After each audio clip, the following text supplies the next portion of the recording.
Greetings, wrestling fans, and welcome to another edition of the Julian and G.K podcast. I'm your host, Julian, and joining me, as always, is my co-host, actor, comedian, and the man who could definitely take Lavar Ball on one-on-one in basketball, my man G.K. What's going on, man? Oh, man, he would have no chance. No chance, exactly. No chance. It'd be 21 zip. Oh, man, I'm good, man. I will say this, though, man. Him and Stephen A., keep in mind, man, First Take has lost a lot of its luster. Yeah. Just that segment between the two of them, I'm telling you, man, like, you know this, that Jamaican Alpha, man, that was like two uncles at the Domino's table. That was exactly what that was. Yo, that was a backyard cookout discussion. I loved it. I felt like I was like inside of a barbershop during that, that whole thing. Just the two of them going back and forth and whatever. And like the people, like I mean, Lavar Ball, he says like highly outrageous things, but he's definitely doing it for publicity. Like throughout the whole thing, he's like smiling and laughing. He knows that he's insane. He knows that the stuff he's saying is ridiculous, but he's saying it because the media eats it up, and it's fun. It's like it was fun to see like Stephen A. freaking out over the crazy stuff he was saying. Right, and it's mostly based in facts. That's the weird thing, and because his son is good, his son is going to be a top 2 pick. It is what it is. Yeah. And like you saw them contain the smiles on their faces. It was just like, wow, I bet my match. Right? Yeah, exactly. It was like it was obvious that they were having fun with it. Like there was no the headline for before I clicked on the article, it was like, oh, heated debate, making it seem like they were like about to throw hands, and it was like they weren't about to throw hands. Like that must have been written by like a white person that's never been at a black barbecue or a barbershop. That's just how we argue. That's how we debate, and it is fun. I know, man. So that was real. I really liked it, man. Like it's been a good week, man. I mean, you called me. We're doing the podcast at the right time. I'm watching the NCAA tournament. Yeah. Listening to the new Drake album again, all while watching simultaneously the classic Bruce Lee versus Chuck Norris standoff in 1972's The Way of the Dragon. Oh man, you got everything going tonight. You got the podcast, you got the NCAA tournament, you got that Drake, more life, you got more tune for your head top in case you didn't know, and you got the Bruce Lee classic fight on. Like you living it up tonight, man. Man, I'm telling you, if this is not Saturday night, cool kids. I don't know what it is. Exactly. Like all that clubbing stuff. Forget that. We got Drake, we got Bruce Lee, and we got the NCAA tournament, and we got Wrestling Chat. Like, I don't care any club in New York, nothing's beating that. Man, I'm telling you, man. And man, I have so many wrestling fan moments gone wrong this week. Oh, God. What happened? Oh, man. Well, first of all, so for those who don't know, maybe some of you will find this interesting, but I am also a live event host / announcer / MC, right? So I had a gig in Central Park at 7 a.m. this morning, the New York Roadrunners Spring Classic 10K, right? Yeah. So especially once the race starts, and the race there's about 5,000 runners this year. Mm-hmm. So especially once the race starts and the finishers just start coming in droves, that's when you can kind of, really be interactive with the people. Because everybody's there at the finish line, the music is playing, Yeah. Jamming there, having a good time. So I'm like, okay, this is my time to test stuff out. So normally at these races, when you finish, you get a free bagel, free water, free apples, right? Yeah. So that's kind of like one of my ways to encourage people to get that last push to cross the finish line, because they just ran a 10K. Yeah. So I get them there, I'm like, so I was like, yeah, that's right, baby. Enjoy that free bagel, enjoy those free apples, and enjoy the water of the Spring K. Drink it in, man. Yes, wrestling always crosses over. That was perfect, and it fits. That's perfect. Yeah, tried it on for a little bit, What, the crowd wasn't feeling it? The crowd wasn't loving it? Man, I got lucky with a couple other jokes, I had to stall for time, so I was asking some of the runners, if you're not from New York, raise your hand, tell me where you're from. Yeah. And one said France, one said Italia, da-da-da. So, okay, that's cool. Like, it's an interactive thing. Yeah. This one dude was like, me. I was like, all right, hey, where you from, sir? And he's like, Russia. And I was like, Russia. Oh, man, so the reports are true.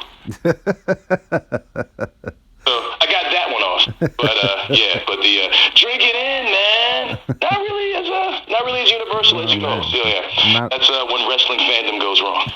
not a lot of wrestling fans amongst the 10K runners. Who would know? Like, like all these healthy people supposedly don't like to sit around and watch wrestling. That's very disappointing. I know, right? Before we get into the real meat and potatoes au gratin, Yeah. if we want to really talk about wrestling fandom gone wrong, I think this is a way to pretty much tie in what a lot of wrestling fans are talking about. What? So, is it weird that when I heard that dudes are out hacking celebrities again? Yeah. And leaking these certain females' private photos and videos. Yeah.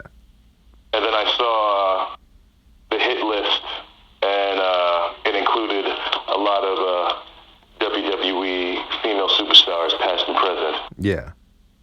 But yet they were all grouped into the celeb hack, the fappening. Is it weird that my original thought was, damn it, you know this dude's a wrestling fan? Oh yeah, definitely. Like, yeah, that's what I'm saying. Like, so, yeah, is it weird that was my first thought? And then my next thought was, oh, man, too bad. What a violation of privacy. But my first thought was, oh, this dude's a wrestling fan. Yeah, because it's that sounds like something that a wrestling fan would do. Like, because wrestling fans kind of breed off of that, like getting information and stuff that we're not supposed to have. So something of that nature, I wouldn't be surprised if it was a wrestling fan. Yeah, I mean, come on, it has to be because if you're grouping, no offense, if you're grouping WWE superstars with celebs, like like no offense, it's no offense at all, but there's no WWE superstar that's on the same plane of popularity as some of the celebs that they've hacked. Yeah, that's true. You know what I mean? So yeah, I think this dude is just he's just on something extra. Yeah. So with that said, I know that you were away for a wedding last week. Did you hear about the Page scandal when it first happened, and were you able to see or hear about any of the videos and pictures that were taken? Well, I'm cheap, so I didn't buy an international data plan, so I was just doing the on airplane mode and trying to find Wi-Fi wherever I am. Yeah. Which was rarely anywhere in Guatemala. Yeah. That's to Guatemala. But the rare times I had Wi-Fi, yeah, I still have wrestling fans, sending me links and emails and stuff. Yeah. I knew, but I wasn't gonna, spend my limited Wi-Fi time actually clicking it. And plus, I was at a wedding, man. Yeah, exactly. I was at a wedding in the ruins in Antigua. You know what I mean? Exactly. You had more. You had better things to be thinking about. Yeah, man. Apparently, I heard the only single woman there was going to be in her 50s, but she was a multimillionaire for some reason, so I had to come correct. Exactly. And long story short, nothing came from that. No, I'm sorry, man. Yeah, you wouldn't be here for the podcast now if something had. I know, man. Like, I wouldn't have to work again. Exactly. You'd be chilling in Guatemala. Like, you'd own your own, resort in Guatemala. All right. But I need to know this one thing, though, before we move. So, Guatemala, right? There were literally only 2 basketball courts that I saw, right? Yeah. Equal, right? So I remember saying to myself, like, yo, come on. No offense. I'm like twice the size of the average Guatemalan, right? So if any of them play basketball, they try to challenge me to a game, it's on. Yeah. And I was talking mad trash with the people I was with, right? So finally we did go past the court, and I saw like an official Guatemalan team, like they all had matching jerseys and everything. Yeah. And they were like, hey, ¿qué pasa? They were like, pointing to the court, like, hey, I know you play. You want to play? Yeah. I saw them, and for some reason, I got really intimidated real fast. And I was like, nah, man, I'm good. Why? And people looked at me like, why are you scared to play the Guatemalan wheelchair team? I'm like, that's exactly why I'm scared to play them, right? They could destroy me. Think about it, yeah, it was a team, they were shooting around, but they were all in wheelchairs. But they were not missing shots. Like they were like the Steph Curry of wheelchair competitors. So I was like, I'll be damned who's around the world to anybody, let alone somebody in wheelchairs. That's just not good for optics. Exactly. That's gonna follow you forever. Yeah, they might actually be better shooters, but like from an optics standpoint, nah, there's no filter in the world that's gonna make me look good on Instagram. That happens. Yeah, there's no coming back from that. Yeah, so yeah, I got punked on the playground by Guatemalans in wheelchairs. That happened. Oh, man. I see them again. Come on. Exactly. Next time, you just got to get, you got to work on your wheelchair game, and then you be ready. No, man, it just looks like a different beast altogether. Exactly. You got to strategize. Yeah. But well, it was good to have, like, good to hear that you had a good time in Guatemala. The whole thing with the page thing, I just think, like, it was unfortunate that it leaked. Like, anytime that you have your privacy kind of exposed like that is unfortunate, but it's once again a lesson and something that I'll never understand why people still don't get. If you have private stuff in the cloud, get rid of it. Like anything that you have of that type of nature, just delete it. Like, save it to your hard drive if you must have it, like your own personal hard drive, but don't leave it in the cloud, especially if you're a celebrity or even a semi-celebrity. Like, even you, Germ, you need to make sure that you do it because you're getting on that celebrity status coming up. Like, so you need to make sure you don't do that. Just don't leave private stuff in the cloud. I'll never understand why people do that. And and the one last point about the whole page thing, the one good thing that did give us is that, they one of the videos leaked. And it was with Xavier Woods, which gave us the pun saying that Paige went up, up, down, down on Xavier Woods. So that at least gave us that joke. So that's the one good thing to come out of this Paige scandal. Always got to find a silver lining. So yes, that was the only silver lining because that joke did make me laugh. But everything else about it was pretty awful. Yeah, look, this is not a suspendable or fireable offense. Like, come on, it was private. It's not, you know what I mean? Like, it's not. Exactly. People have sex. Yes, exactly. It happens. Like people. It happens. It is what it is. Like, I mean, anybody who's judging them, look at yourself in the mirror. Exactly. And ever since the invention of recorded material, people have been taping themselves having sex. It's just that now we live in an age where people can hack into your devices and spread it for the whole world to see. But it's like Sid actually tweeted around the time, that it was released, and he said, this is nothing new. Like, wrestlers have been doing stuff like this for years. It's just that it didn't, get hacked and leaked. So it shouldn't. Paige and Xavier and all them shouldn't be punished for it because this is something that's been going on forever.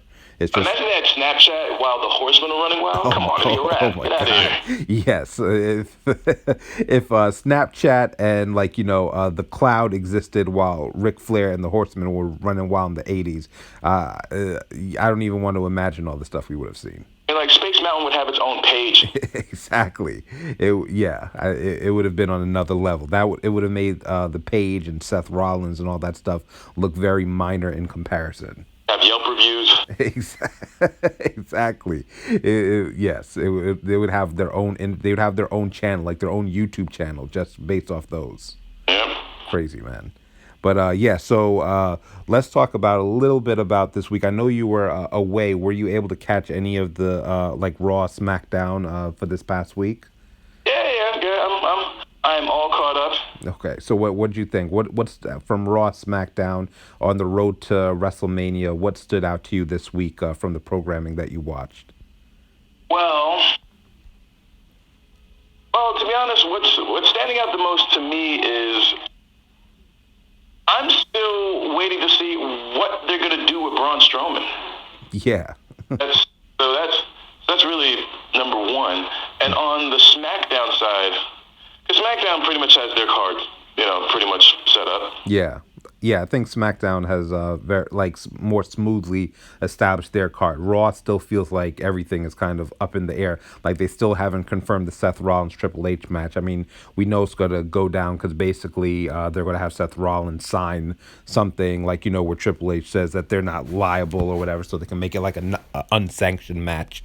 So that's going to go down. But they just added Nia Jax to the women's three-way match this week for what reason I'm not sure, but I guess because they wanted to make sure Nia was included.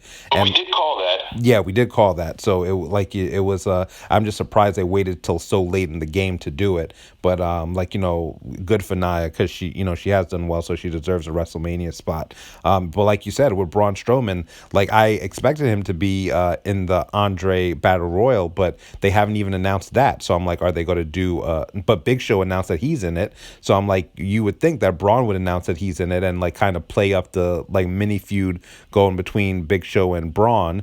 But they didn't even do that. It's like, they need to have something definitive for Braun Strowman because he's one of the best guys that they got right now. He's a big guy, intimidating, and even Triple H said in an interview the other day, he said that they've been looking for a guy that could replace the Undertaker, and they've tried a lot of different guys, but this is the first guy that they feel is legit, like will legit be like the one of the biggest guys in their company, not just in size, but in terms of popularity and in-ring ability like Braun Strowman has it.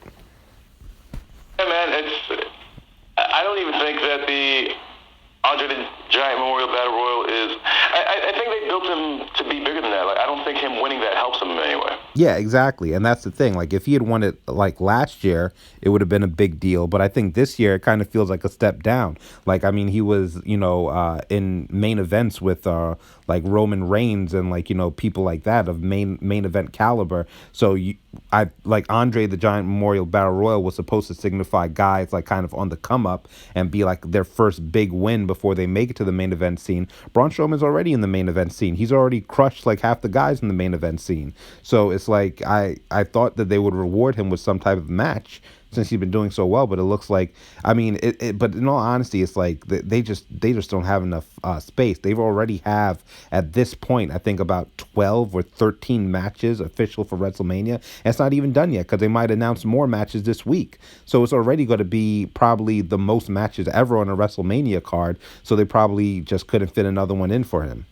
I know, that's why we can't do the WrestleMania preview now because I don't even think WWE knows what they want to do. Exactly, because originally we wanted to try and do a WrestleMania preview today, but it's impossible because we don't know like if they're going to add any more matches, and some of the matches aren't even finalized yet. So by next week, we should have a clearer picture after SmackDown. So we'll try to do that next week. But it's it's a lot going on, like with both shows. I think the main thing that stood out to me from both shows this week was the angle with AJ Styles and Shane McMahon, just because it gave me like some hope that their match could be really good. Because even though I think a lot of people wanted to see AJ in a more high-profile match against like a main-time competitor. I think like what they're not realizing is being in a match with Shane McMahon. That's pretty much the company saying like we think you're amazing and we think you're one of our main event talents for years to come. Because you don't fight the McMahons unless they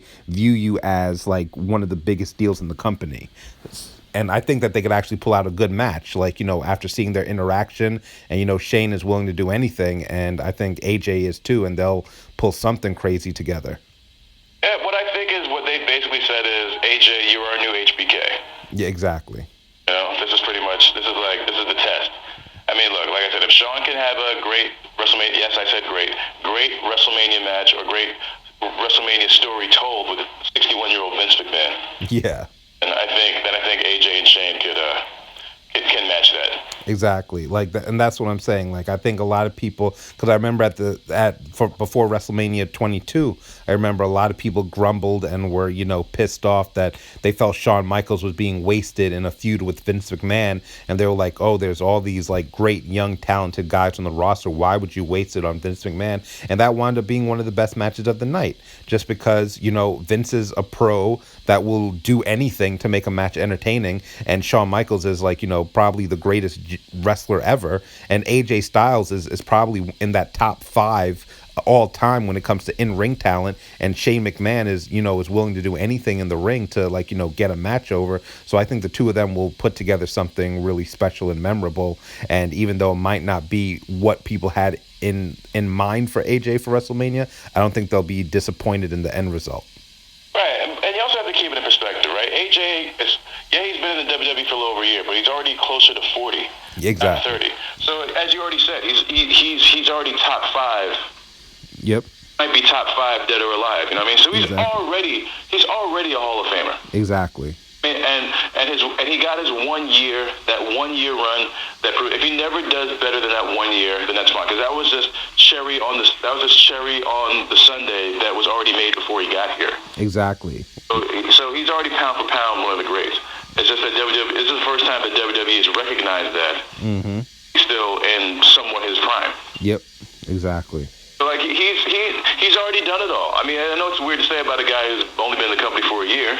Yeah. Only won one championship, but the dude really has done it all. Exactly, because based on his TNA and New Japan accolades, he was already considered one of the best ever, even if he never stepped foot in a WWE ring. This is pretty much just like him just cementing his status. It was just like, all right, I'm already considered one of the greatest ever, so let me go to WWE and just really just like cement it. Like make sure I get that induction into the Hall of Fame, make sure that my name lives on forever, because it's like, you know, there's been a lot of great wrestlers that wrestle outside of WWE, and people, you know, will talk about them, but they're not held in that, you know, high regard the way that someone who's been the WWE is. So even if AJ only stays in WWE for a couple of years, just by doing this run, he'll be remembered more fondly than if he had never come along here. Yeah, I agree. So I mean, like, he's just living life. You know, some of the older guys, you know, I'm not gonna say they're on cruise control, but they deserve. It doesn't really. It's not about wins, losses, if they got the strap or not. Mm-hmm. You know what I mean? Jericho's chilling. AJ's chilling. Yep. It's chilling. Big Show's chilling. Exactly. Triple H is chilling. Yep. It's the other guys. It's you Shield guys. It's you NXT guys. Mm-hmm. And see, now if Samoa Joe gets a year comparable to AJ's 2016, same with him. Exactly. Yeah, exactly. And speaking of Samoa Joe, like there's a couple of guys like, you know, that are, you know, either like mid card or upper mid card talents that don't have anything planned for WrestleMania right now. So like we already mentioned Braun Strowman. We also got Samoa Joe. We got Sami Zayn. We also have Finn Balor, who's been back from injury for about a month now, but they still haven't even brought him back to TV.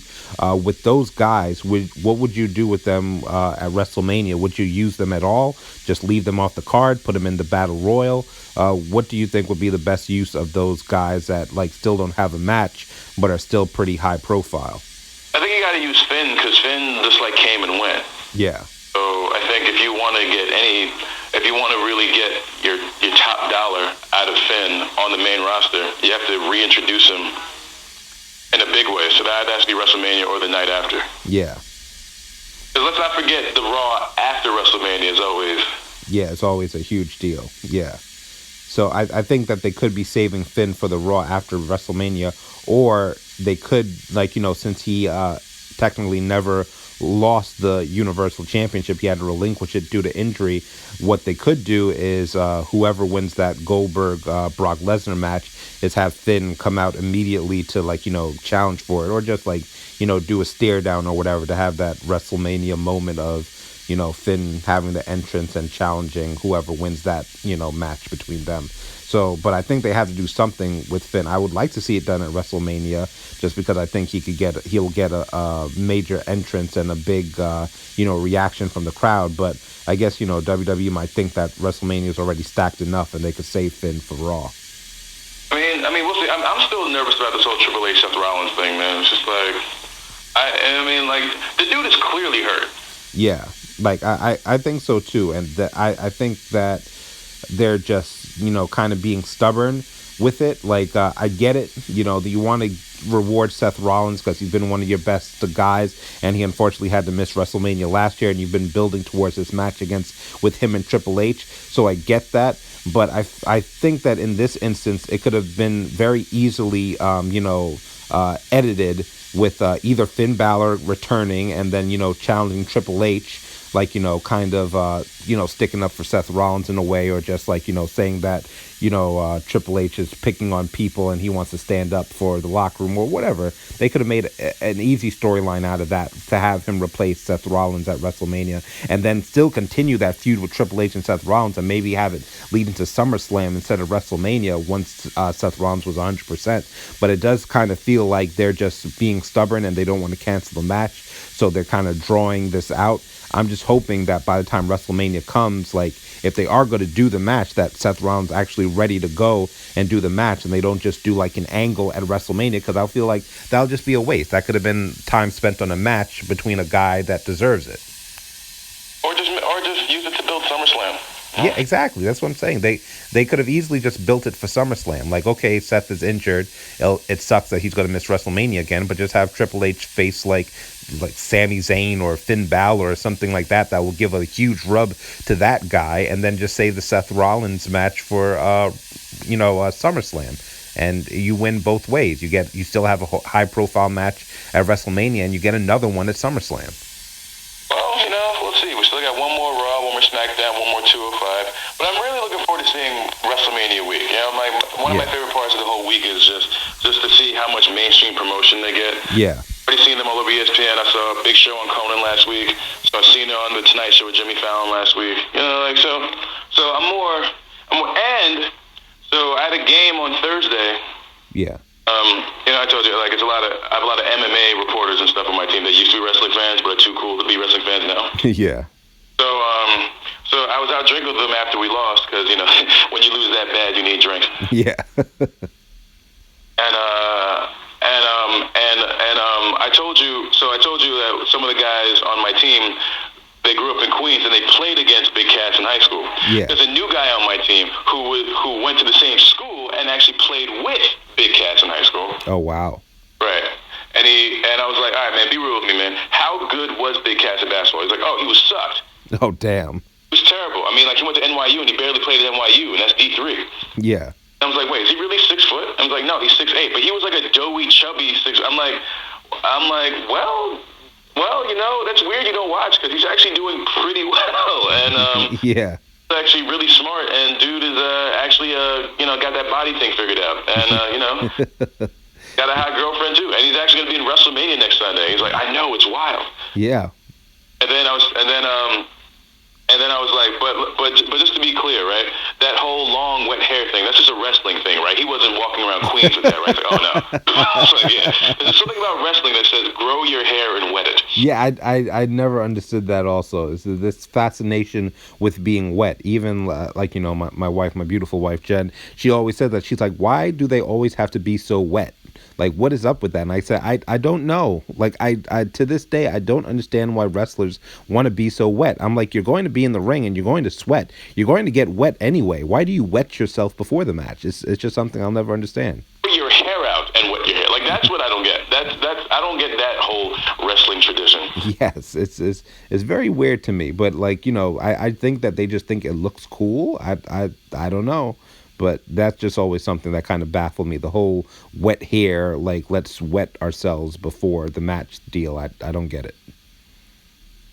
Yeah, and my other teammate, so he was like, yeah, man, so my wife watches that show Total Divas. Yeah.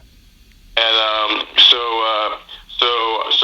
I bought the Royal Rumble for her. It was only $9.99, you know what I mean? Yeah. Watch that. And I'm like, well, you might want to watch WrestleMania, because it's going to be Cena and his real life diva woman and Miz and his real life diva woman. He's like, really? The thing that happens, they can do that? I'm like, yeah. Yeah. I'm going to have to pay $9.99 again. I got to tell my wife that. I was like, okay, see? So it can happen. Exactly, and that's what I'm telling you. Like, Total Divas, a lot of people, rip on Total Divas or whatever, but that brings a lot of fans in. There's people I know who have zero interest in wrestling, but they watch Total Divas, and when I told them, Nikki Bella is going to fight Maurice at WrestleMania with their men like John Cena and Miz, they are now interested and they want to watch WrestleMania because of that match, because they've watched Total Divas where Nikki Bella and Maurice have beef, so they want to see them fight. So they're interested in it now, and that's what I'm saying. Like, that's WWE doing shows like Total Divas. It helps bring in a whole new different crowd, which will bring them more money. So I'll never fault them for doing Total Divas. It's a smart business move. I don't fault them at all. I just fault them for the whackness that was Total Bellas. Yes, yeah. That I will fault them for. They could have done a better job with that. Is Total Bellas getting another season? I know. But either way, I have a prediction. I do have a prediction, but I guess I'll save it for the next podcast. For what? For WrestleMania? Yeah, for WrestleMania, and what I really think is going to happen with that match. Okay, we can save that for next week, so we don't blow it, and that'll give the people something to look forward to next week to kind of see what your prediction All is. right, and So, all right, let me. And before we get into what we said we were going to get into, yeah, should I just rattle off my last two remaining wrestling fandom going wrong? yeah, sure. All right. So, well, it's really just one. I mean, we'll see what the WWE and Puma sneaker deal happens. Like, I heard that that's a thing that's going to happen, but I actually want to see a shoe. Oh, they showed it online. I got after we get off the podcast, I'll tag you on it. It looks like a regular Puma sneaker, but the soles have like different wrestlers on it. So the one I saw, it looks like the regular classic Puma sneaker, and on the bottom it has like a picture of Ric Flair on one side, and the other side it just says Ric Flair. Who's looking at the bottom of somebody's feet? I don't know. I guess like It's pain to step on history. Yeah, I know. This is it's a sneakerhead thing. It's like the same reason why sneakerheads love like those sneakers that would like have like see-through bottoms or whatever. It's just like I don't understand. Sneakerheads love things for different reasons. I think they more are making these sneakers for like collector's items that the sneakerheads will get. Hey man, I don't get it, man. I don't know why you'd spend like $500 to have the Undertaker on the bottom of your shoe just on gum. Exactly. But one thing I did see with the whole Puma collaborations that's pretty dope is they made these shirts and sweatshirts that they have one that has like the Ultimate Warrior on it. They have another one with the Undertaker where he's like outside of a casket and he's holding the urn. So it seems like Puma's like making like t-shirts and sweatshirts of the characters, and I think that's going to be a bigger deal than the sneakers, because I think that will be a big deal for not only WWE but for Puma as well, because like the cool thing nowadays is like graphic tees. Like a lot of people like to wear that, and they have like these nostalgic wrestling t-shirts that I think a lot of people, even if they don't watch wrestling anymore, they'll buy it, because if someone like grew up in the Attitude Era and they see like a cool sweatshirt of Stone Cold Steve Austin, they might buy it even if they don't watch wrestling anymore, just because they're nostalgic and they like it. And it's Puma. See, like now that works. Exactly, because it's a brand. So something like working out with, hey, get our WWE gear at Tap Out. Yeah, exactly. So that's that's only going to go so far. But not like this is fly. This is that's all right. Okay. All right. To be determined. All right. Yeah. About that now. And somebody stole our idea, man. So Japan Wrestling has a Donald Trump. Yes, I saw that. I saw that Japan Wrestling has one, and then they have one in Mexican Wrestling also. I forgot the leagues. I think with Japan, it's DDT is the promotion that has the Donald Trump, and I forgot which promotion has it in Mexico. But yeah, they both have their own Donald Trump, and I'm like, damn it. It's like, oh God, we should be writers already, man. We should have our own promotion. We were on this, but way before everyone else. No, man. And this is like a full circle. All right, so we know we're Knicks fans, right? So I went to the Knicks game a couple weeks ago, right? Yeah. So my seat was all right, like somewhere in the middle. So I have a good view of the front row, celebrity row. Yeah. So I'm with my cousin, right? So my cousin's like kind of he was a wrestling fan back in the day, but not really now. Yeah. And we had just finished arguing like the whole halftime show. It was one of those. It wasn't a halftime show, but it was like one of those when little kids play. Yeah. Right. So I was rooting for the team that had clearly one good kid, and he was taking most of the shots. Yeah. So me and him were just arguing back and forth, and I'm like, see, I appreciate that. See, he's got that Kobe will to win. You know what I mean? Like, he's trying to pull his teammates along for the ride and win. See, I respect that. Never too early to learn that. It's like, no, he has the Kobe will to not pass the ball. Look at him, he's taking all the shots. Like, we're really arguing hard about these kids playing. Like we're yelling at kids, and these are not our kids. So like after that happened to calm down, right? Like the celebrities are starting to come back to their seats and everything, right? Mm-hmm. And I saw Zack Ryder, right? Oh, nice. Right, so I pointed him out to my cousin, and he was sitting like kind of at Celebrity Row, and of course he got no love on the Titantron. Like one of the dudes from Stranger Things got love on the Titantron, but they showed no Zack Ryder highlights, and he didn't get an ovation or anything. So I pointed Zack Ryder at them, and then he said, "I don't see you talking about." I'm like, "All right, you really?" I'm pointing right at him. He's like, "No, I don't see you talking about." And then he starts looking, and 11 seconds later, he's like, "Oh snap, Wolverine." I'm like, "Yo, Wolverine is here? Yo, where's he at?" And then he pointed out Wolverine, and I was like, "Yeah, that's Zack Ryder." And he said, "Yo," and I quote, and they said, "Son, you stupid. Wolverine is not Zack Ryder." And then that led to another argument. So yeah. So he confused Zack Ryder with Hugh Jackman. Yeah, because that's how he looks. Because we've talked about this before. How it looks on screen in a wrestling setting and context, when you take it out of that context and setting, put it in real life. Yeah. So all that hair dye in Zack Ryder's beard. And what makes that funny is that Hugh Jackman is like an honorary broski from when he was on Raw a few years back, and he helped Zack Ryder win a match against Dolph Ziggler. So maybe they should bring Hugh Jackman in, and the Zack and Hugh could be like the new Usos. Yeah, but my cousin was real like, "Yo, son, I hate to break it to you, but Wolverine is not Zack Ryder." Like, damn. Wow. So yeah, and the Knicks lost. Oh, yeah, of course. Like, yeah. This wrestling fandom gone wrong. Yes.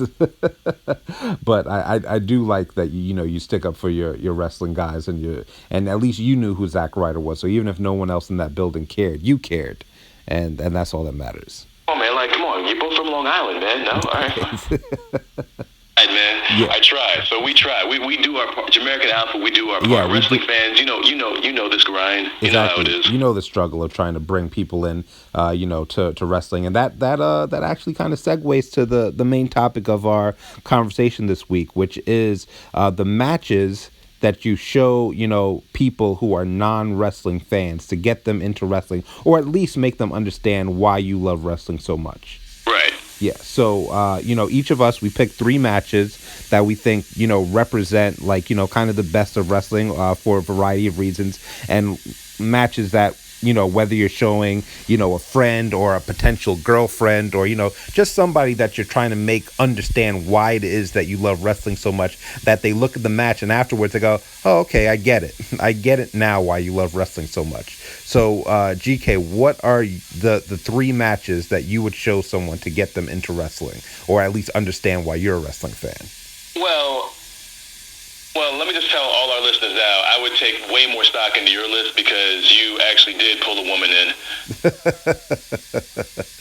Yes. Well, I mean, I with my wife, my beautiful wife, Jen, I sucked her in, by being nice and, just being her best friend for years. And then once she finally caved in after 4 years of friendship and me chipping away from the friend zone, and she finally started dating me, you have to slowly bring these things into you. You can't expose your full nerd them right away. Don't let them know how nerdy you are off the bat, because then they might be scared away. You act cool. And then once you get them to fall in love with you, and then you introduce all your nerdy crap that they're like, "Oh, wow, this is really nerdy, but I love him, so I guess I'll stay." Right. Meanwhile, I just came back from a wedding in Guatemala, and the closest thing I got to girl love was first night at the bar. A girl got so drunk she fell on the floor, and then it was closing time, and then she got up, and then she started flirting with me as she was coming to. And then... Oh, man. The next night at the wedding, or the night before the wedding, I was pre-gaming with some of the people in the wedding, and I was talking to this one girl from San Francisco, and she asked me how old I was, and then I told her, and then because she was guessing that I was way older than her, which is already flattering. Yeah. And she said, okay, you're 4 years older than me, but see, it's cool because you only look 2 years older than me. And that's really the greatest compliment I got. And then as I was dancing with grandmothers and flower girls, I apparently got a marriage proposal from one of the flower girls, and then by the time I translated in Spanish into what she was actually saying, she actually said in English, "Too late." So, yeah. I'm way behind. That's all right, man. Well, we will work with this together. Maybe you can steal some off of my list. So, so your potential future misses will be very impressed and be like, "Yes, I'm ready," because that list has impressed me so much. Yeah, the struggles. But yeah. But all right. So let me just give you like some quick criteria how I got to my matches. First of all, I don't like screwy finishes. You know what I mean? So that excludes stuff like the Montreal screw job. And yes, that excludes Hogan. I mean, that excludes Rock and Austin from WrestleMania 18. I'm sorry. I love the match, but I can't stand that damn ending with the Austin heel turn. It just ruins it for me. Yeah. Looking back at it, so. Yeah. Also, I feel like some matches and some wrestlers are just too insider. Mm-hmm. Moment was more about a specific journey, so that discounts, most, Bryan stuff and Punk stuff. Yeah. If you're not into the story of the wrestler beforehand, the outcome is kind of predictable. Yeah. And it's hard to sell wrestling just as is. Yeah. So, people, women, they actually, and I found this out the hard way because I can't even include the TLC match from WrestleMania because as to my surprise, because I thought people like real, a lot of people and women don't like gratuitous bloody violence as much as you think. Yeah, no, they tend not to. Like sometimes they do, but yeah, for the most part, most of them don't. Like they kind of get turned off by that. Surprisingly, what I noticed, like with my beautiful wife Jen, and with some other like female friends I've had where I've shown them wrestling, they like the more scientific matches. They like the athleticism like more than like the blood and guts and chairs and stuff like that. Right. Yeah. So I found out the hard way. So yeah, the ECW stuff doesn't work, and pretty much all hardcore stuff doesn't work. Yeah. And and just you have to be real. Like some stuff just doesn't age as well, especially when something like MMA is taking off the way it is, and people are looking for things that look more legit. Yep. A lot of the '80s, '90s, and early 2000s stuff doesn't fly. Yeah. So and some things are just like spots. You know what I mean? So that excludes something like Hell in a Cell, Undertaker, Mankind. You know what I mean? So I mean, there are matches that were just fun. Yeah. That I love, like I love Rock and Sock versus Evolution at WrestleMania 20. Yeah. For example, from entertainment purposes, I love Big Show versus Floyd Mayweather 24. I think it's a very underrated celebrity match. Yeah. And then there's emotional matches, HBK versus Triple H, SummerSlam 02. Like, there are matches, or Bret versus Bulldog, SummerSlam 92. Yeah. But I agree with you. You have to have one scientific match. Yep. I think you have to have one match where it's just big names. Yep. And then you have to have one match that's just like it just told a great universal story, and the ending is not very predictable. Yeah. So when I did it that way, that just left me with 3 matches. So for just to prove the scientific beauty, art, and athleticism that's just pure wrestling, my go-to match is always Eddie Guerrero versus Rey Mysterio, Halloween Havoc 97. I just think that match is the perfect 10 out of 10. Yeah, definitely. That's one of the best wrestle matches ever. Just it's beyond description. Like literally they're pulling off stuff that should be botched a million times over, but they just hit it flawlessly and perfectly. Yeah, and it's there was a hair versus mask stipulation, but that doesn't matter. Yeah. It was pay-per-view, so there was no like commercial breaks or anything. Mm-hmm. It wasn't one of the main events, so the announcing team could just stick straight to the wrestling for the most part, and just calling the wrestling. Yeah. So that was and they're both real guys. Yep. I mean, which I think is very important. For my history match, you have to go with the biggest names. Yeah. I think especially watching it live at WWF New York, which is now Hard Rock Cafe in Times Square. Yeah. I still can't remember a live experience, and I've watched a lot of Broadway shows, movies, sporting events, you name it. But something about Hulk Hogan versus The Rock. Yes. WrestleMania 18 is just something beyond description and beyond compare. Yeah. It is everything you'd expect and everything you didn't expect all at the same time. It's hard to explain, but it's impossible not to feel something. Yeah. And that's where the wrestling, the technique, it doesn't matter. It's all about the showmanship and the charisma to its nth degree. Yep. Only wrestlers can do it, and they're the 2 greatest to ever do it. Definitely. So that's number 2. And number 3, as far as my favorite story, this one is kind of sentimental. Mm-hmm. I feel like it still has name value, and I feel like it's a storyline that everybody can get into, and I feel like they told a great arc throughout this match. Okay. So I'm going with career versus career, WrestleMania 7, Ultimate Warrior versus Macho King Randy Savage. Ooh, that's a good one.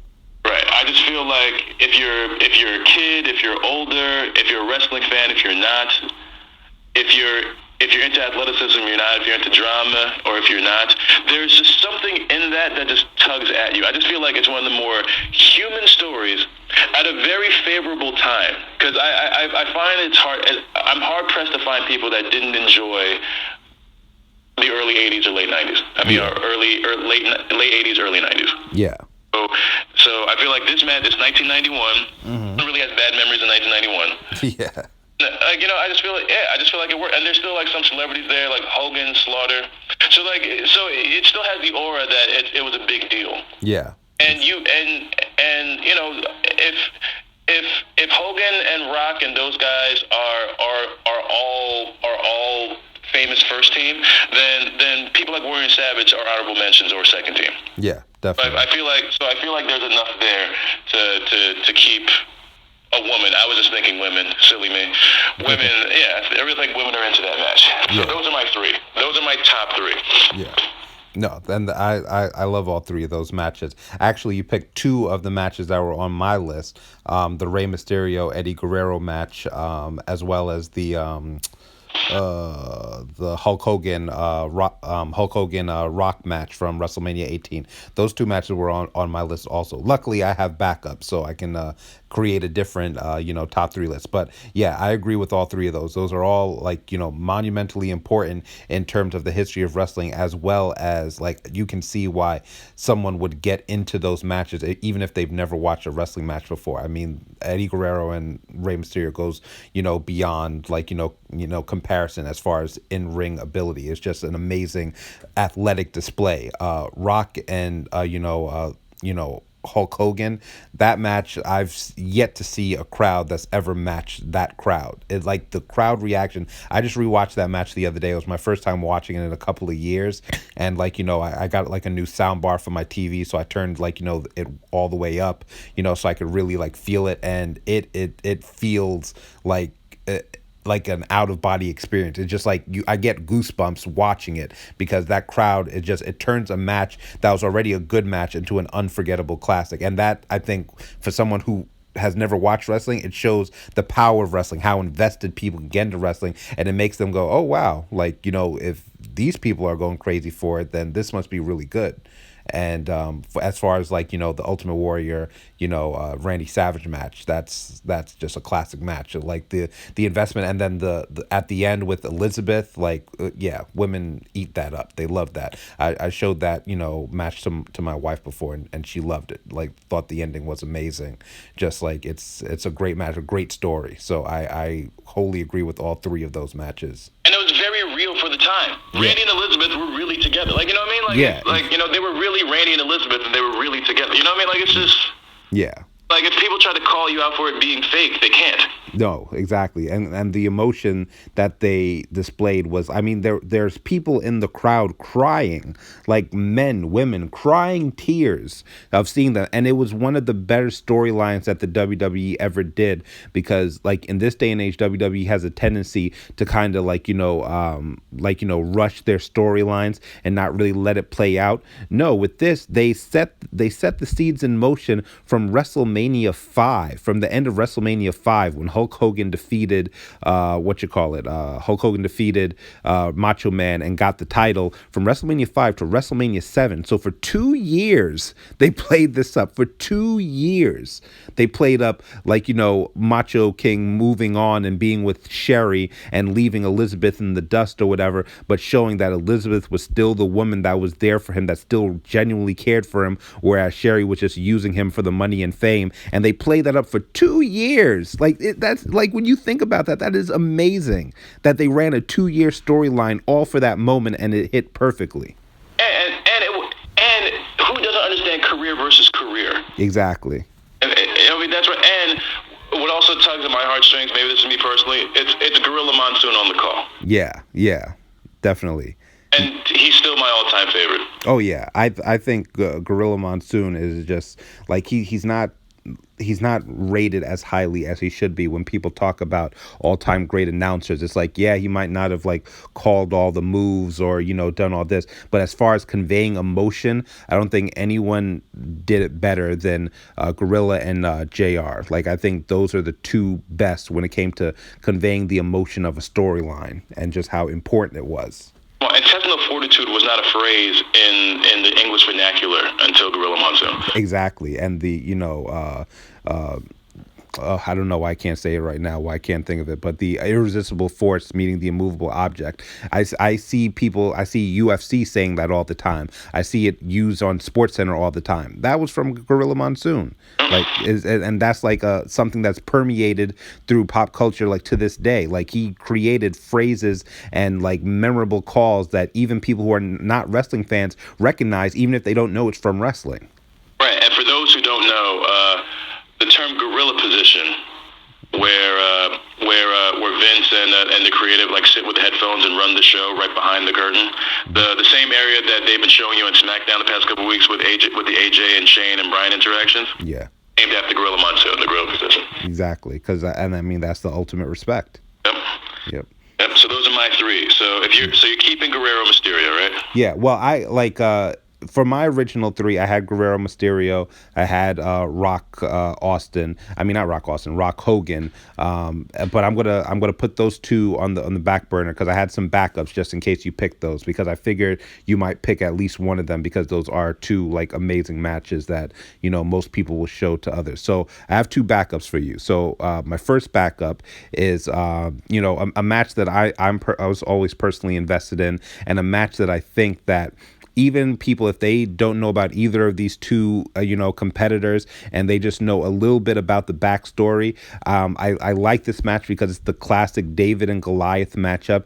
It's the classic, little man underdog that nobody takes seriously against a superior athlete, superior being, and him overcoming the odds. And that's Brock Lesnar against Eddie Guerrero at No Way Out 2004 when Guerrero wins the title. I just think that that's probably the shining moment of definitely Eddie Guerrero's career, but also like Michael Cole. I think that's the best call he ever did for a match ever, showing the investment and the journey that Eddie had been on to win that title. And I think when people watch the match and they see even when I showed my wife the beginning of it, or I've shown other people, from the very get-go, they go, oh, why is that guy in the ring with that other guy? They think that Eddie doesn't even belong in the ring with Brock because he's so outmatched.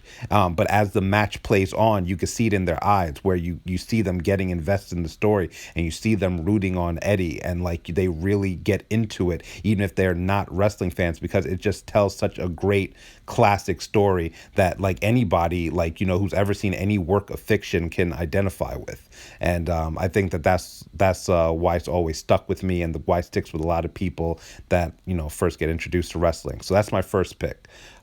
Second pick is typically we're not into the whole blood and guts thing, and like we said before, people tend to be more into scientific matches, especially women, than blood and gut matches. But the one match that no matter who I show, that it always gets a reaction, and it always makes them curious to see more, is Mankind against Undertaker at Hell in the Cell. I mean, not Hell in the Cell, but at King of the Ring 1998, in the Hell in the Cell match. Because when they see Mankind get hurled off the top of that cell, everyone's reaction's always the same. They always either close their eyes, scream, literally scream, or just look at me with this look in their eyes of amazement, how could they do this? And I've even had friends say, I thought wrestling was fake, how could they do that? And I say, yeah, he sacrificed his body for entertainment.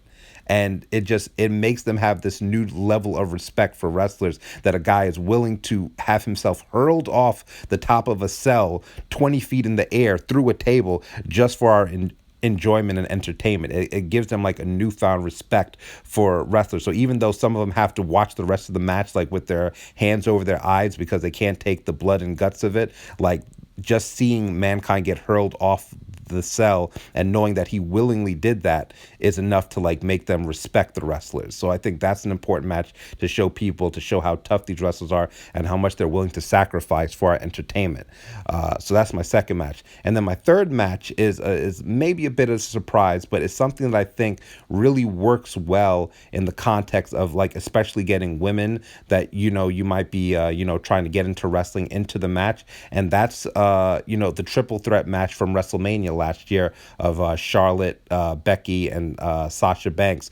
Like seeing those three women put on that incredible match on such a huge stage in front of 100,000 people, and they put it all out there. Every woman that I've shown that match, like they're instantly invested in it, and they don't know anything about Charlotte, they don't know anything about Sasha, they don't know anything about Becky, but they just see that these three fierce ass women are busting their ass and doing moonsaults off the top rope and doing conhilos through the middle rope, and like just putting it out there and putting on as good of a show, if not a better show, than the men involved. And it just like makes them respect the women even more and gets them into it, because they like to see when women get feisty. Women like to see other women fight. That's just kind of how it is. Like I think they're more into that than seeing men fight sometimes.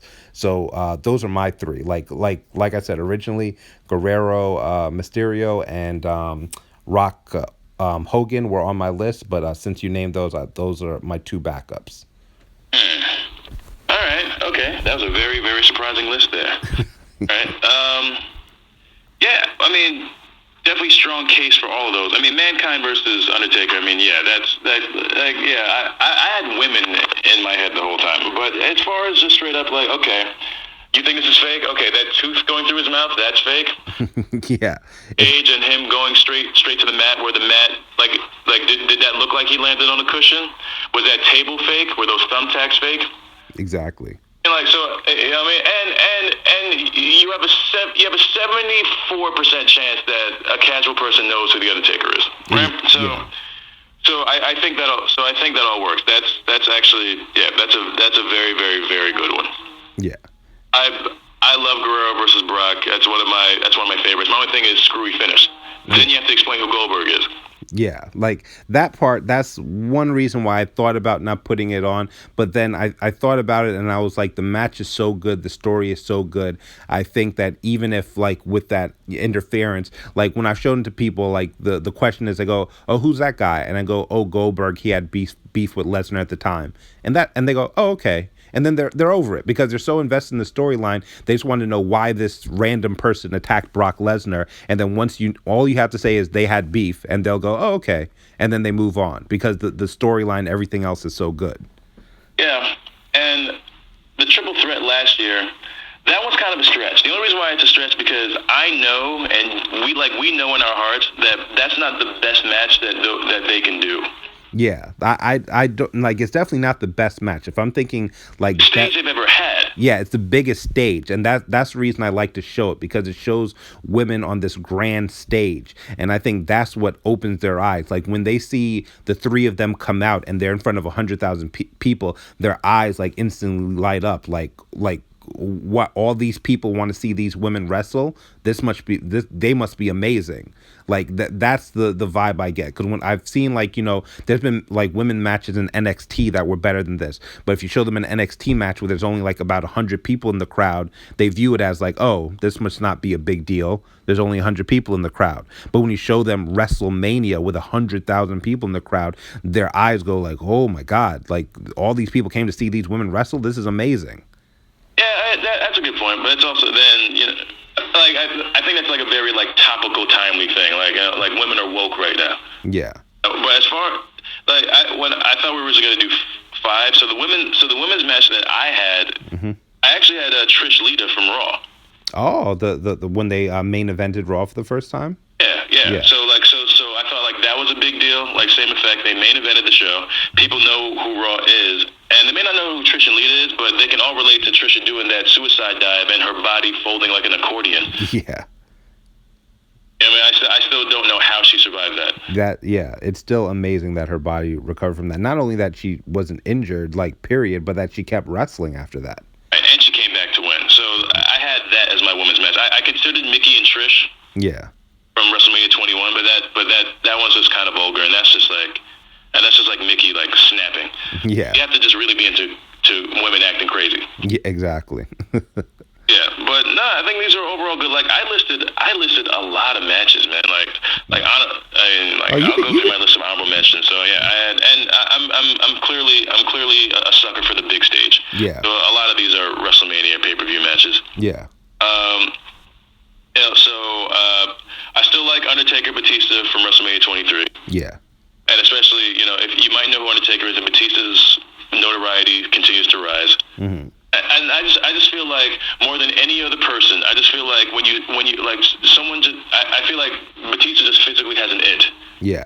His body is just like something like you can't help but look at it. Yeah, exactly. So that's so I have him. I have Shawn Michaels, Ric Flair from 24. Yeah. I just think that's just classic storytelling. I almost put that ahead of Warrior and Savage. Yeah. I'm still a fan of Rock vs. Triple H in '98. Yeah. That's more sentimental. Yeah. And just to show I'm not biased, I have Samoa Joe versus AJ Styles versus Christopher Daniels from their X Division match in 05. Oh yeah, that's always a good one. Yeah. Yeah. I got Hogan Warrior from WrestleMania 6. Mm-hmm. I had to show Goldberg love. Yeah. But his WCW matches, like, they aren't that good. No.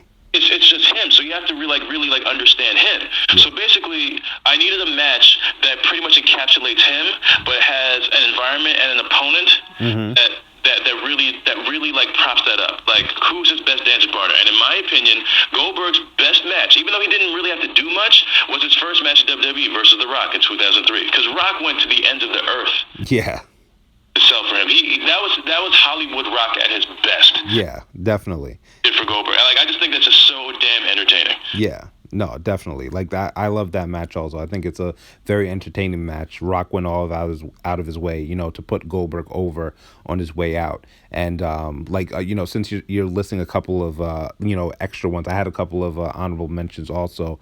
One of them was Steamboat Savage at WrestleMania 3, just because once again, a tremendous crowd, amazing crowd, and one of the best, like, finely worked matches, like, scientifically in the history of wrestling. So I think people always get into that match, no matter who I show, just because the crowd, the everything about it, like, draws you in. So that's one match. Another match that I love to show people is Rock Austin at WrestleMania 19. Like, although that's probably the weakest match out of the 3 WrestleMania matches they had, I think I like that one because that's my favorite of the 3 too. Because that one is clear.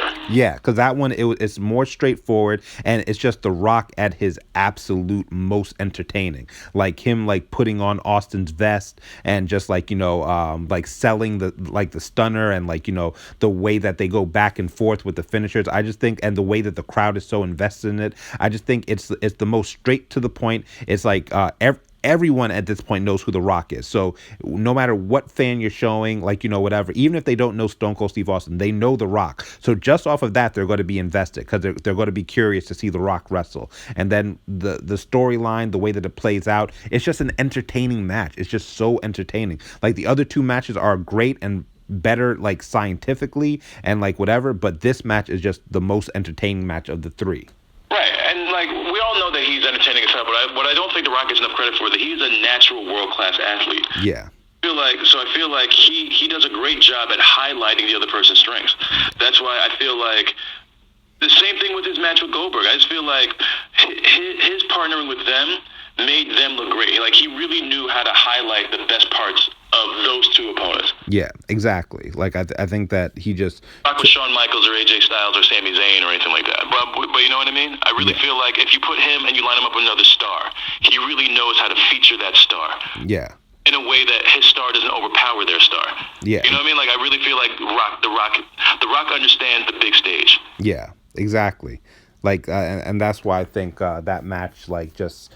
like, anytime I think of matches to show people, that's always one of the first ones I think of, because it's just so like overwhelmingly entertaining. It's like there's no facet of that match that anyone could watch and not be entertained by it. Like that's one. And then I mean there's more. Like I like to show the Shawn Michaels Austin one at WrestleMania 14, just because I give them the background of Shawn Michaels basically wrestling with a broken back, and once again it shows the passion that these guys have for it. And when you know that this guy is working with a back that's pretty much destroyed, and seeing all the stuff that he's doing, it gives you a newfound respect for the wrestlers. And I mean there's a ton, man. There's a ton of other matches that I could think of to show people. But when I think of like initial matches that I want to show someone to really get them in, those are the matches. Also the TLC matches, like like we said, like women tend to not like the train wreck aspect of it, but you never know because every woman is different. Like I showed my wife's mom the TLC matches, and she was very into it. Like she thought that it was amazing, like the type of risk and the type of stuff that they were doing, and she was more into that than like the scientific matches. She liked the car wreck aspect, and there's just some people who like that. They like the the blood and the guts and the tables and the ladders more than the scientific stuff. So for some people that works. So I mean there and the story's there. I mean, like the belt's hanging from the rim, the belt's hanging from the ceiling. exactly. Who can grab it?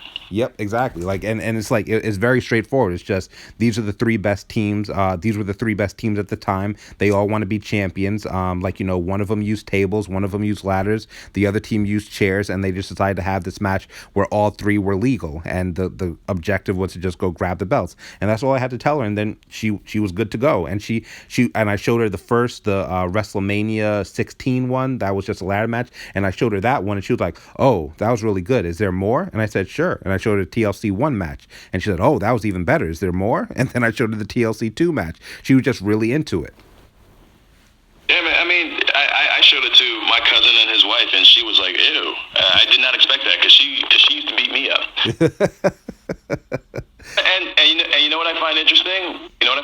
We went through this whole thing, and do you realize that not one of us has mentioned the match with John Cena? I know that is kind of surprising. Like, I mean, now, and I'm going to, because what if we were going to name 5? Yeah. So I gave you the 3. I was gonna add Taker, Mankind, and if I didn't add a women's match, I still think that I still love, like, you know how I said The Rock on a big stage can accentuate the features of another star. Yeah. Of his caliber. Mm-hmm. I feel like the first time Cena ever did that was Cena versus Lesnar Extreme Rules 2012. Oh yeah. I feel like that's a great match and a great story. Mm-hmm. I feel like it just showed. First of all, if you don't like Cena, he should legitimately get his ass beat. Yeah. By this new MMA, fresh off UFC Championship, Brock Lesnar, and it was Brock's return to and Brock was having fun. Yep. Like, you know what I mean? I'll tell you that, like, maybe Brock is a hitman and the prize fighter that does it for the money, but not that night. That's the first and only night where I can think where you can see it in his eyes. Like, Brock's like, I like this. Yeah, exactly. Like that was one of the only times I've ever seen Brock Lesnar look like he enjoyed a match. Like most of the other times, he, like, honestly, that first year when he first came back, he seemed really into it until he started to seem to get bored with it again. And I just think that's just something with Brock Lesnar. I think he's just the type of guy that just gets bored easily. He, like, is physically superior. He wants to do like a million different things, so he just eventually gets bored with stuff. Like, I think, like, if he left WWE for like another year and then came back, he'd probably have that same fire. But that first year when he came back, and especially in that first match with Cena, he was very into it, and it was obvious. Yeah, man, I really feel like, so yeah, I'll give Cena his props, because we're gonna do, because we also have to do like a favorite wrestler one at one point. Yeah. But yeah, I considered Cena versus Punk Money in the Bank 2011. I considered Cena versus RVD. Yeah. In 2006. Yeah. I of course I considered Undertaker HBK WrestleMania 25. Oh yeah, that's another one that I was going to name. Like Undertaker, Shawn Michaels at 25. The only reason sometimes I don't show people that is because it's a very long match, and sometimes when you're showing people like that aren't really into wrestling, I try to choose matches that are maybe 15 minutes or so, like around that range. The Undertaker Shawn Michaels match is like 35 minutes, so some people won't stick around for that the whole time or be invested in the whole time. But for people who are willing to watch it, they are blown away by it every time that I show someone that they're blown away. They like it's an amazing match. And I'll just never forget how much we marked out when we watched it. We were like, oh my gosh, how are Yeah. these guys in their mid-40s Yes. doing the best, probably the best match of the decade? Exactly. And it was something that we all thought that they could put on a good match, but this was on another level. I like it's still one of the few matches ever to make me literally jump, like you know how they always say, "Oh, this match made you jump out of your seat." No, this match literally made me jump out of my seat and run into another room because I could not believe what I was watching. Yeah, and I'm still in the rare camp. I like the second half Sean better than pre. I like post back injury religious Sean more than the first incarnation of Sean. Like Oh, that's me. I like 2000 Sean more than 90s Sean. oh, yeah, no. I'm in a very small group, and for the same reasons that you like Guerrero Brock, Hmm. this is the last match I'm going to name, and hopefully these are all on the network so y'all can see what we're talking about. Yeah. And you can hit us up on Twitter and Instagram, and you can let us know what you think of our matches or other matches that you might consider, or other matches that, hey, if you have women, lucky you, that match that actually worked. Yeah. All right. But as far as the underdog aspect, I like Raw 2002, Undertaker versus Jeff Hardy, ladder match. Oh yeah, I've always been hard on that match. Like I don't love that match as much as other people do, but I can understand why people love it so much because it has a great underdog story, and like you know there is a legitimate time during that match where you feel like Jeff Hardy could win. Like you really like buy into it, and that's a tribute to both men. Because before the match started, you said, okay, there's no way Jeff Hardy's going to win this match, but by like you know the middle of it, you said, oh, Jeff Hardy might actually win the title tonight. Like this is like you know, and that's due to the storytelling. I think like there were parts of it that was kind of sloppy, and that's what kind of took me out of the match. But from a storytelling standpoint, it's amazing. And there's some other like you know matches that like you know go along that route too, like Ric Flair and Edge when they had a ladder match back in 2006, and you thought why the hell is Ric Flair in a ladder match, and then they wind up having an amazing match where you really thought Ric Flair might beat him for the title in a ladder match. That's another match that's great. Like Ric Flair once again in against Terry Funk, like in the 80s in an I Quit match where Terry Funk is just being entertaining as hell, like sliding across a table and landing headfirst into a chair and like playing it perfectly. I mean, like there's just certain matches that any era, any you know type of person, like you watch those matches and you're instantly enthralled.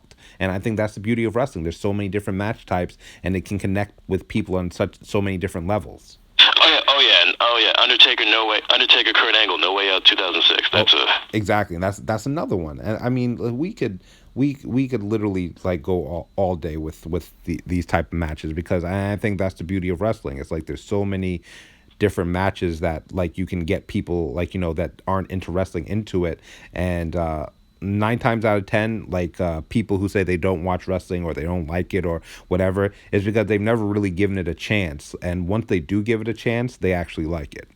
but you still got to show them the right stuff. Exactly, and that's the thing. This is why we're doing this podcast now to guide people into which matches to show. Because if you show any of these matches that we've named, if you show any of these matches to someone who's not a fan or whatever, I can almost guarantee you that they will be at least interested enough to watch more matches that are similar.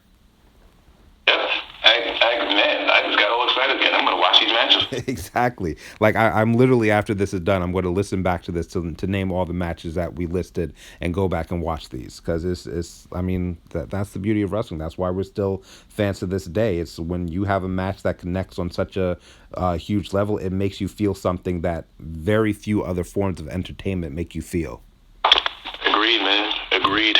Yeah, man. So we will, keep that up. I'll try to, I'll go through this podcast and, put up a list on the Twitter page, which is Julian and G.K, podcast on Twitter. And, also I'm working on the Instagram page. I'll have that up. I'll probably get it up and put the link in the bio, the description page, so you can follow that and try and get some links to the network on there also. So, but before we head out, was there anything else in wrestling related or anything like any random thoughts from GK this week? Nah, not really, man. I was gonna sound like a girl in college and talk about how much I like this Drake album, but then Song of the Year, Jammy, frontrunner Kendrick Lamar, The Hard Part 4 came in, and I just forgot about Drake entirely. I forgot about Degrassi, everything. I forgot about the whole country Canada.